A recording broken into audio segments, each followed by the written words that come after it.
Hello, Janice. How are you? I'm good. I'm good. Are you back on the East Coast? I am still on West Coast time. Okay, so nice weather and everything for you? Nah, I got a little bit of a tan line when I went for a run yesterday, so I'm starting to you know, it's still cold, but the sun's out and there's a beach, so that's better.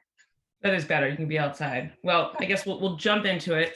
I don't know what intro is happening while I have my spinning wheel, but my name is Lauren Thomas. I'm a vice president of sales and client partnerships at WarnerMedia, specifically in the CNN digital business. Fair warning, if they're screaming in the background, it's my kids, and I'm assuming they're fine, but apologies in advance. You just heard the last panel. That's totally acceptable now, so it's all good. It made me feel a little bit better. But I hope everybody's having a great day. And then obviously I'm here with Janis Fratamico, Global Head of Brand Experience at SAP.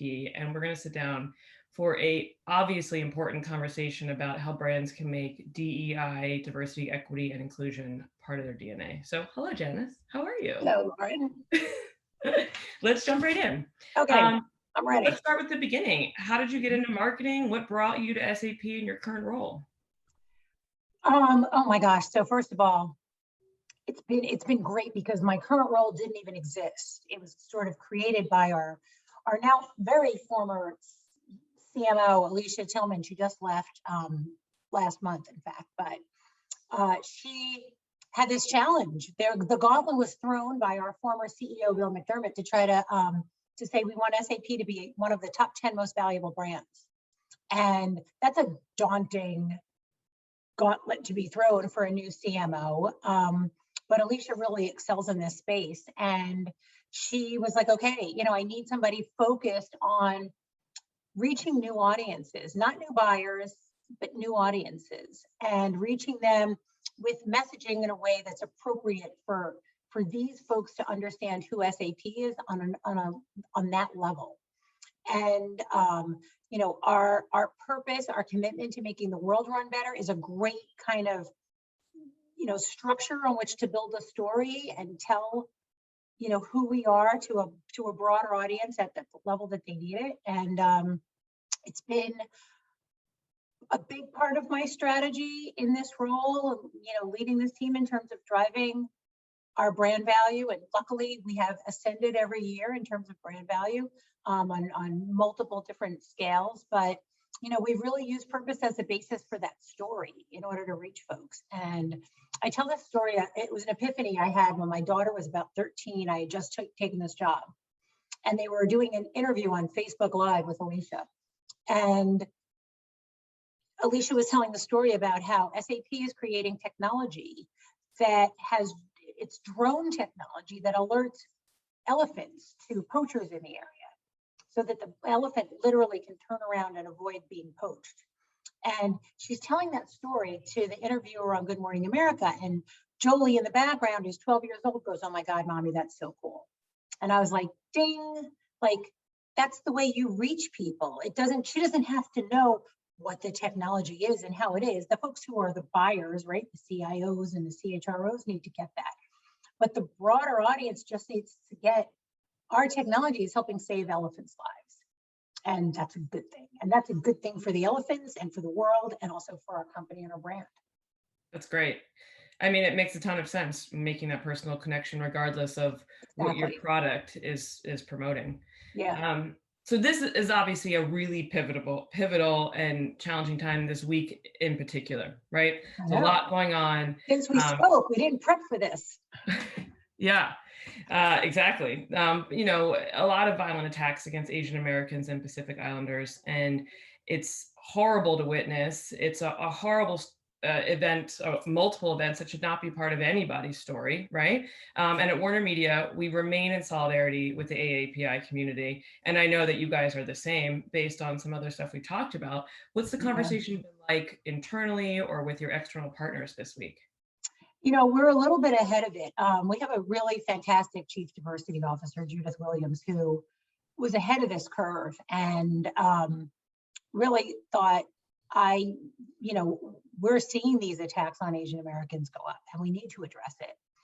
And she's kind of looking at herself personally in the mirror, saying, I need to be a better ally, and SAP needs to be overall better allies. And so I think it was about 2 weeks ago now, we had a note sent out by our CHRO saying, I see this is happening and we feel for you and we're aware of this. We had an open and honest town hall featuring some Asian Americans who were talking about their experience and others just sharing. It was really truly a town hall where there was a lot of emotion in it. And this format had started last year after George Floyd was murdered, and racial equality was, rightly so at the forefront of the discussion. And we had these really emotional, engaging, kind of, very almost like naked conversations about what the truth is, that in terms of the experience of people who are Black or people who are brown or people now who are Asian, and allowing for the rest of us to sort of understand it and understand our role. So we haven't talked about anything new since then, but it's been this ongoing dialogue that started a couple of weeks ago. It's been mainly internal and employee focused, just letting people know we got you and we hear you and we want to know your story. That's great. I mean, I think with everything going on, there's no place that you can kind of sit and hide in the world where you have a product that you would like people to buy. And it's not just about that. That's not the point. It's just that brands have to stand for something. Yeah. And I think, it's really great that you guys are getting ahead of this and that you're in a place where what you can do can impact change in various levels of DE&I. And to that, what are some other areas where you guys have focused on inclusion and diversity in your marketing efforts? That's a good question. And it's interesting. My daughter's a senior in high school and she's on the ethics bowl, and she brought a case to me yesterday to help her solve as they're preparing for nationals. And she was like, it was all about, should an LGBTQ organization take money from a company for a sponsorship if they're not actually. The case was something like, these organizations need money from corporations to get stuff done, right, and to get visibility. But what if that company is investing in something in Russia where there's human rights violations happening all the time for the LGBT community? Should that gay rights organization take the money or say no? Like it was kind of like all about, it's kind of started with pink washing back, with folks kind of slapping pink on everything or rainbows on everything. And I was talking her through this and I said, brands, first of all, you have to pick and choose, just like we do in our personal life. I'd love to give to everything and I'd love to support everything. I made a decision after Sandy Hook, all my money's going to every town for gun violence. That's it. I want to cure cancer. I want to cure heart disease. I want to make the climate better and whatever, but that's my thing. That's where I'm throwing it all. And brands have to make those similar kinds of decisions in terms of where they're going to support D&I causes. And what they've got to do is look inward and say, authentically, who are we, right? It's got to be the causes that we support have to be realistic and believable for who we are. And we also have to look to make sure that we're not just pink washing or rainbow washing something, or black washing or Asian washing. We're doing it in a way that is authentic to who we are, and we're looking inside at our own selves and being honest about it. And that's an exercise that we've gone through, and I've particularly been a part of that back last summer. And we knew we needed to support the Black community, and we needed to support the cause for racial justice. And from a CSR perspective, we took a bunch of money and we went, boom, we're going to throw it at the Equal Justice Initiative, and we're going to throw it at, other kind of, racial equalities that are committed to racial equality. But we also, and this is where brand came in, we thought about what can we do that's not just kind of a shift of resources, but what we could do where it's something that may impact an individual and change someone's life at an individual level, and do it in a way we can afford because budgets are limited, but do it in a way that it has impact. And we came up with a program called Spotlight Black Businesses. And it was where we said, okay, we have a voice. We have a voice on our social media. We have a voice on our internet. Let's give up some of that space to really focus on Black-owned businesses, small Black-owned businesses that are particularly hurt during this pandemic. And we also have an advertising budget. And we've been throwing that advertising budget at, SAP software and all that. Let's cordon off a portion of the SAP budget and give that to these businesses to promote them in their geographic area. And we may not be able to do this for 10,000 businesses, but even if you could do this for 10 businesses, that's 10 people whose lives can be changed and we can have an impact.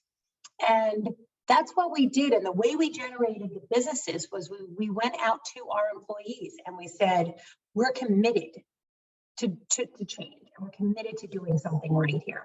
You guys nominate the businesses that you go to. I nominated my ice cream parlor that's down the street that we go to on a regular basis, Scoops and Smiles in Malvern, Pennsylvania, everybody, for anybody who's watching. It was somebody's local coffee shop, their local bookstore, their local, pizza place or whatever. And that was special to them. So the employees contributed to this. We then created a specific website. We then got our social media team involved and they were like, boom, yes, we're going to promote these businesses for you every week, a new business. We created assets to help promote them. And then we went to our ad agency and said, all right, take this chunk of money. And what can you do? It doesn't take a lot, right? I mean, a local bookstore, their budget for the year to advertise is maybe $5,000.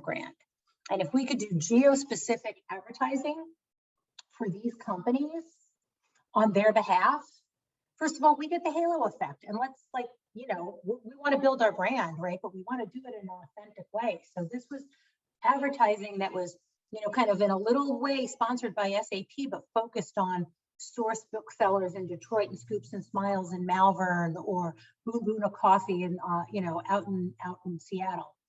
And it was, it's been effective. These folks have been very gracious as a result. There are folks who, whose businesses didn't go under, and we're going to continue it through this year. And we've actually expanded it to now during Women's History Month, we're focusing on female small businesses and created assets for them. We've employed our brand ambassador, Cameron Champ. He's a pro golfer, great guy. He's a Black golfer. He speaks on behalf of people of color on a regular basis. For Black History Month, he did a specific interview with 4 of these businesses. We gave up our logo while he was playing in, tournaments around the country. We have our logo on his ball and his bag. We gave it up those weeks and said, put the business's logo on there instead. And the pro golf organizations noticed it. So it was a way for us to really walk the talk and make a difference. Now, I'm not going to pretend, Lauren, this is a long answer, I know, but we've also had a look inside. We've got a lot of work to do in-house to increase our numbers in leadership and across the board in terms of Black and brown employees. We're not where we should be. And that was an honest conversation that we had to have too, and say, look, we've got to make a commitment to up those numbers, and we've got to have all those internal initiatives involved to do that, because we can't be saying one thing externally and not doing something internally. So both of those kind of cylinders are firing so that we're legitimately walking the talk and working to increase the numbers internally while we're also supporting these businesses externally. Taking a step back a little while ago, I love that you guys took input from employees to drive who you're going to support. I think that's amazing. We are very similar in that what we are doing needs to reflect our consumers. At WarnerMedia, we know that 40% of the population is multicultural. And if we're not, to your point, walking the talk, we're doing disservice to the people who consume the content or the product that we're putting forward. And CNN specifically has 40 years rooted in purpose content. And like you were saying, lending your name and your expertise, SAP, to these small businesses, we're trying to do whatever we can to promote exactly that at CNN too, with our purpose initiative, which literally gives away free media when brands are providing CSR messaging. So anything to help move the needle in that regard, to really promote it and give things that are of value, like putting the logos on the golf course, I think that's amazing. And I love that you guys are doing that. I was also obviously digging around your website. and doing a little more. And I would love if you could talk more about the Autism at Work program, because I have a Mhm. nephew on the spectrum. I've sent the videos to my whole family. And Great. that is such a big thing for my sister-in-law, when she's like, I just worry about his future Yeah. and what kind of independence he If, had. And I if was tearing she up. if she could come and see these people work on a regular basis, she wouldn't worry about his future. And this is a great example of where brand and marketing and advertising and DEI can go hand in hand. You know, we did it with the Spotlight Black Business Program, where we definitely got a brand benefit from it, but we're helping those folks. We recognize exactly what you said. There was a time where, and it probably still exists today, we've got a customer meeting or an event. Let's gather up all the right people and send them out to the customer or put them in front of people for the event. It's all a bunch of white guys. Nothing happened between you that said, wait a minute, maybe that's not what our customer looks like or the community looks like. And, you kind of back up now and you think, no, I want to send a team in that has lived experiences that can be shared, right? With our Autism at Work program, this is another, it's this beautiful marriage between brand and sponsorships and our employees in making a difference. But I don't know which came first, so I'm not clear on the history, but Ernie Els is another pro golfer and he's a brand ambassador and he has an autistic son. And he also founded the Els Center for Autism down in Florida and does a big event every year and is very active in supporting autism. And he is an SAP brand ambassador, so it's very nicely tied to then this Autism at Work program, which is we work through third parties to source neurodiverse candidates to be employed by SAP. And there used to be, I think there was an aha moment maybe a few years ago that said, hey, look, people who are neurodiverse and specific people on the autism spectrum are really good at technology. There's sort of a way of thinking that it's not, we're not doing anybody a favor by hiring them. We're building our business by hiring them. Like, it's smart, right? This isn't, we should feel sort of good about it, but not really, because it's totally benefiting us, right?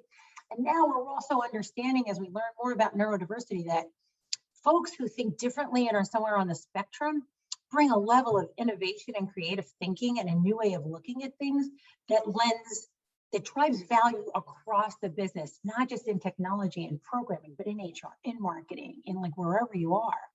And Jose Velasco, who is a big supporter of our Autism at Work program, said, I'm going to get this quote wrong, but it was something like, a lot of these folks, their thinking is on the edges, and that's where innovation comes, is from the edges. You don't want, somebody once told me, if two people agree, one of you is unnecessary. And I think it's the same thing when it's innovation or creativity. You want a nice wide array of people who think differently and have different experiences in order to just add great value to how we as SAP can serve our customers. And that's what the Autism at Work program has brought us. And we've, since made a commitment to a certain percentage of folks who identify as being on the spectrum to being part of our workforce. We've done challenges with Dell. I keep saying it was last year, it was 2 years ago, because I have forgotten that 2020 even existed. But we did a great program with Dell in order to help use technology to create apps to help folks who are on the spectrum with the recruiting process and the onboarding process, and even being, part of a working community. That program got press attention. We tweeted about it. We posted about it. I wrote an SAP news article about it. We made sure our brand was out there, but it was legit because we're really doing it, And so we're like, let's drive brand value from this because we're doing the right thing, and we want to be able to celebrate that. So, the Autism at Work, I never felt prouder as an SAP employee as the time I spent with all of these people down at Dell. It was my first real experience in it, and saying, God, this is something it's really special. It's really special because of the value it's driving for all of us. I love it. And that brings up a question in terms of guiding brands, right? A lot of brands are doing charitable work or things that are promoting diversity and inclusion, and have been doing so for years. But a lot of brands are also worried about how to bring that to market, right? And the most authentic way that they can bring that to light without, seeming like it's not real or it's not authentic? Do you have recommendations for best ways to do that? I think it's the looking inward at who you are and what you sell and who you serve. We have an SAP company called SuccessFactors, and it's HR software. That software can help companies deal with unconscious bias in the recruiting and hiring process. So when we can look and say, okay, we sell this technology, we can offer this to other companies in order to be able to take the bias that often exists out of recruiting and hiring, and therefore help them drive their numbers, help us drive our numbers. That's something that we can stand on legitimately and talk about real diversity in terms of hiring, from a color perspective, from a gender perspective, all those things that could be potentially evident through the recruiting process. It's something we could talk about. It's something we could take to market. It's a platform we could stand on and talk about, because we also have software that can enable, CNN and WarnerMedia to be able to do the same thing, or Peloton, or Coach and Stuart Weitzman and all these companies that use this software can have that capability in order to take that out of their hiring process. And so that's authentically who we are. We also have technology that can help with sustainability challenges and climate change, that can help companies be able to source fair labor, to make sure that there's not slave labor in their supply chain through our Ariba software. That's something we can talk about because we actually do it and serve it and make it. And so, those are just some examples. And I think a company's got to look inward and say, okay, what do we do? How do we make it? Who do we serve? And therefore, how can we take these things to market in a way that not only serves our brand and helps build value and hopefully customer loyalty and engagement, but also makes the world run better. I think I see, you see a lot of companies doing a great job. Well, and I think in a really kind of dumbed down way, just me consuming the way that you're speaking about this, if you can talk about an initiative or a program you do with the enthusiasm and the excitement of which you are, it feels like something. I talk about everything with enthusiasm and excitement. When you're talking about the programs, I can still see that you genuinely have pride in the work. And I think that's probably a good litmus test to see if this is worthy of disseminating that information. And I think that's great. We kind of touched this a couple different ways, but I would like to get a little bit more kind of honed in on how do you manage unconscious bias in marketing efforts?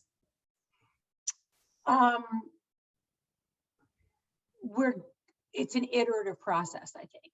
In our marketing efforts, there's always the easy stuff, right? In ensuring that diversity is represented in our materials, in our ads, in our commercials, et cetera. That's kind of the table stakes, right? It's when you dig deeper and you look at how did we select speakers for our events that we're putting forward. There's a big focus on that right now at SAP. Those are marketing-led efforts, to whether they're in person or online, to promote our business, to drive demand, to not just build brand, but also build demand.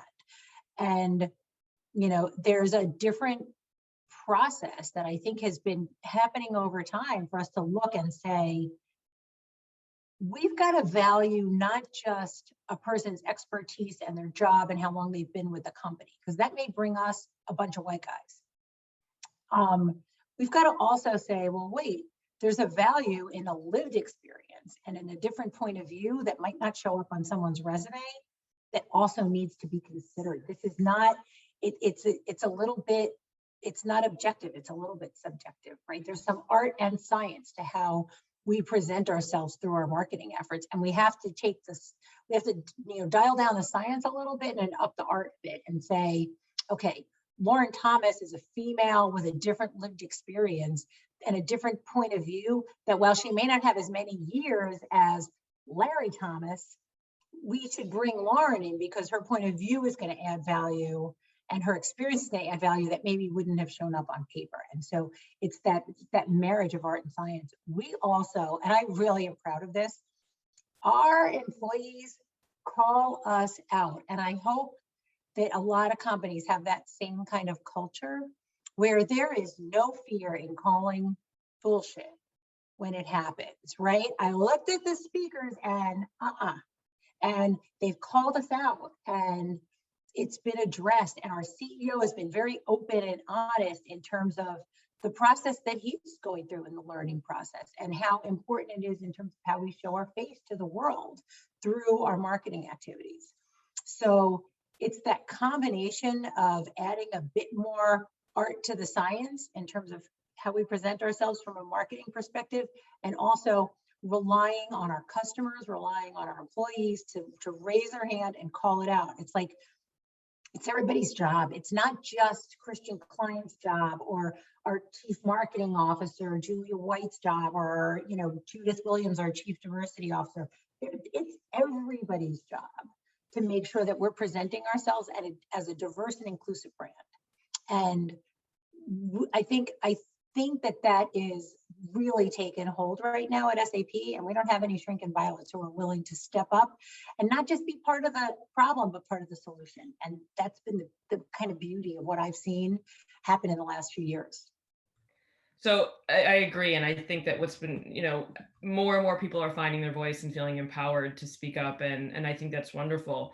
And you spoke a little bit earlier on anecdotally about, partnering with people with opposing DEI views. Have you personally ever had to deal with partners who are on the opposite end of the spectrum in terms of that? Or, I don't think so. I mean, I don't think anybody is open about that, I guess. I don't know. I mean, I know, we've seen it. We've certainly seen it in the last, 4 years of, people kind of coming out of their holes, et cetera, but I haven't seen it in business. I've seen it more accidental, where a bias is there that it wasn't, they didn't even realize it, I think, both internally in terms of how we do things and externally.